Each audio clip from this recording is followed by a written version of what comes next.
So, what makes one tiny strip of land the absolute nerve center for the entire Western Hemisphere? Today, we're digging into how Panama, over 5 whole centuries, has become the most strategic, most important hub in all of the Americas. What a way to start, right?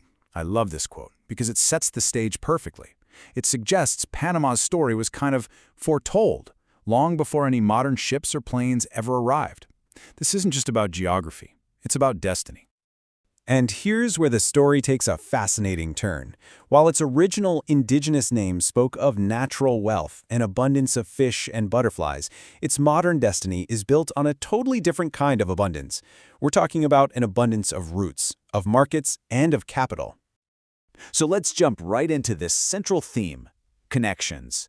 We're going to explore exactly how a place named for its natural bounty, consciously and very strategically, transformed itself into the world's ultimate connector.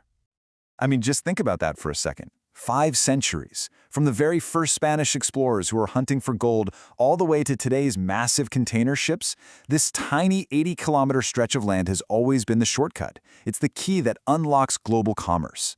That kind of legacy is just unparalleled. Now, to really understand Panama's power, we have to move beyond just looking at its location on a map. See, it's not just about geography. It's about a core concept that really defines the 21st century economy: strategic connectivity. So, what on earth does that actually mean? Okay, here's the crucial point. It's not just about being connected. It's about being irreplaceable.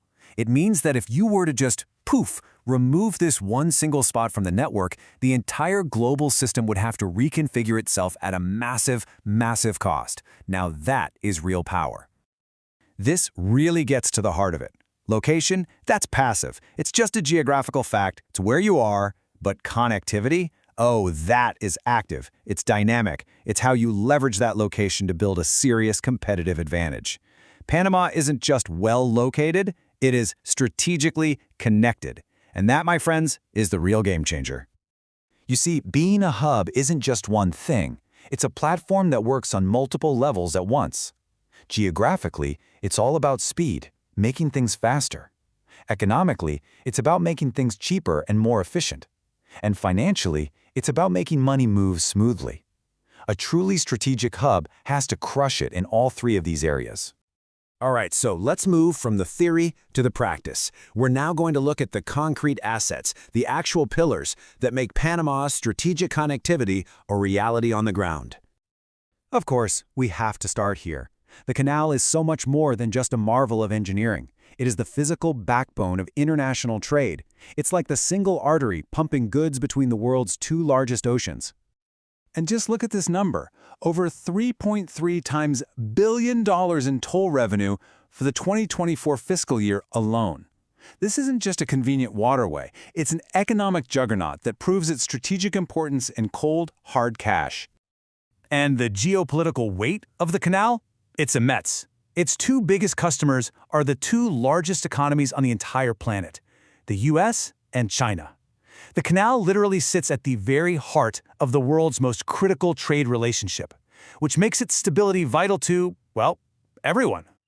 Okay, let's make this personal. Your car, the phone in your hand, maybe even the clothes you're wearing right now, there is a very, very good chance that some part of it, or the whole thing, made its journey through this very canal. Its impact is in our homes every single day. But Panama's connectivity isn't just limited to the water. Oh no. We have to look to the skies, where Tucumán Airport has strategically built itself into the undisputed aerial hub for the entire continent. 86 direct international destinations from a country with a population of just over 4 million people. That's just an incredible number, and it shows a deliberate, focused strategy to connect all of the Americas through one single, hyper-efficient point. And it's not just people on vacation. In 2023 alone, over 200,000 metric tons of air cargo moved through Tucumán. We're talking about the critical, high-value goods, pharmaceuticals, electronics, that rely on pure speed and precision. And this is where it all comes together so beautifully. With these world-class ports on both the Atlantic and the Pacific, basically a stone's throw apart, Panama creates this seamless, multimodal system. Goods can arrive by sea on one side, get transferred, and leave from the other ocean, or get whisked away by plane or truck. It is the definition of a logistics multiplier. And let's not forget the final, crucial pillar. Moving all those goods requires moving a lot of money. With its huge international banking center and dollarized economy, Panama provides the financial stability and the services needed to grease the wheels of global trade. It's the brain that directs the flow of capital. Okay, so we've seen the pillars, the canal, the airport, the ports, and the banks, but how do all these assets combine to create such an insane competitive advantage? Well, we can actually boil this down to something called the value equation. The formula is actually pretty elegant when you think about it. The total value of a hub is basically a function of reducing costs, increasing speed, and providing access to markets. And then you multiply all that by the sheer scale of the operation and the stability of the whole system. This is the blueprint for strategic dominance. And this is where the theory hits reality like a ton of bricks.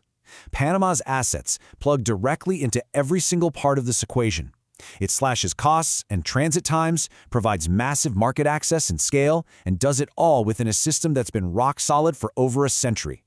It doesn't just do well on one variable, it excels at all of them simultaneously. And this really is the punchline. Other places might be good at one or two of these things, but Panama is unique. It is the only place in the Americas that is firing on all cylinders, optimizing the entire value equation at once. But this story didn't just begin in the 21st century. Not even close. This modern advantage is built on a deep, deep foundation of history and natural capital. It's a true legacy of connection. You see, being a crossroads is just in Panama's DNA.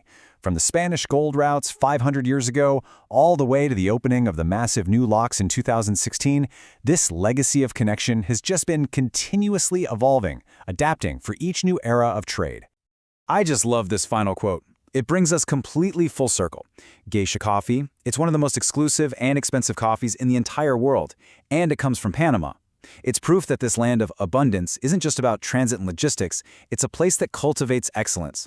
And that connectivity is what allows a world-class product like this to reach a global market. It's the perfect symbol of Panama's unique blend of natural and strategic wealth. So we'll leave you with this question. Panama has basically provided the blueprint for how to create incredible value through strategic connectivity. In an age where speed and efficiency are everything, who else out there is trying to build this kind of model? And maybe more importantly, can anyone truly replicate that unique, almost magical combination of geography, history, and vision that created the one true mother of routes?